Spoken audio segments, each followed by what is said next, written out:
Hey everybody, good afternoon. It's 1:43 p.m. Eastern Daylight Time, and I'm going to give a strong feeling and belief of why I think this snow that I'm going to show you over the next 45 days or so will happen. First of all, let's get straight to the picture because it's really fun to look at. It's really if you're in the snow areas, that is. I'm sorry. Um, No, it's really fun to look at no matter where you are because most of the country is covered in snow. So this is going from now until March 25th. So February 8th, which is today. Um, Actually, it was released yesterday, but basically today-ish, all the way to March 25th, Tuesday. So again, this is your 45-day snowfall outlook. And this is just ballistic. It's really just juicing out the snowfall amounts, the precip that will fall as frozen precip out of the clouds by in the next 45 days. And I believe strongly this will happen, and I have reason behind it. Um, so again, just take a look at that. This is insane for you know this time of year because we are starting to, the sun is starting to rise earlier in most areas and set later, so we're starting to get that sign of spring approaching. So but not saying that winter's over by a long shot, but just saying where we are in the um calendar of things, I should say. But here's why I think this will happen. Why do I think this will happen? Well, our NAO, the NAO, is going to go neutral, and I strongly believe it's going to go negative, and that's because our AO is tanking negative. And usually those two factors correlate. So when one or drops negative, the other will kind of interweave with it. They're all kind of interwoven together, at least the NAO and the AO, and also the EPO. But again, when you get a negative NAO, which, guys, all winter long we've had warm forecasts for each month, and they've just gotten colder. So this goes with the short-term forecast also.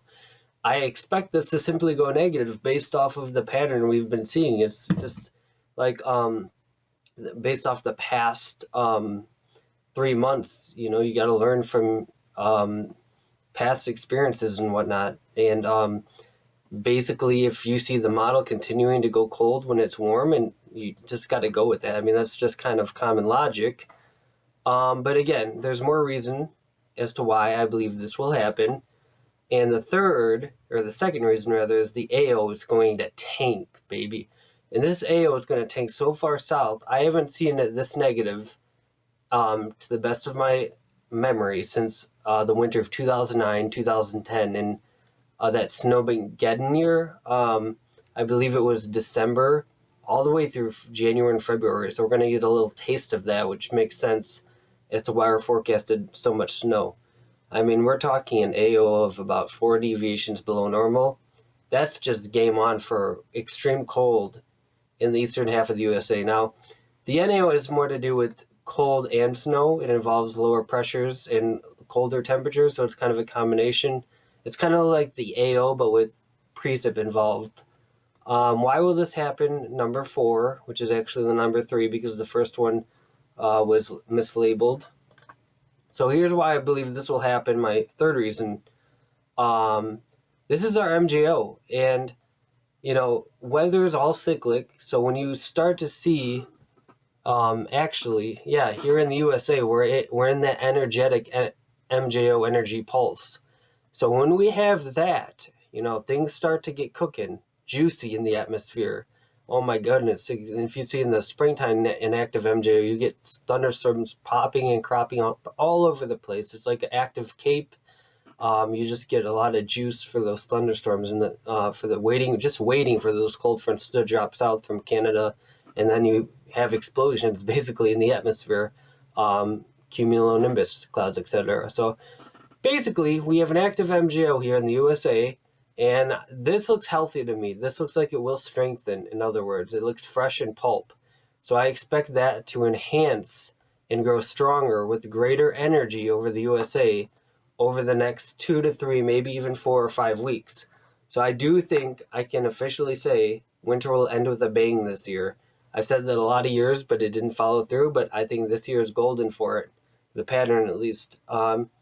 This is our ENSO temperatures. In other words, our La Nina or El Nino or ENSO, Central Pacific Ocean temperatures, starting from, if you can follow through here, November 13th all the way to about January 29th.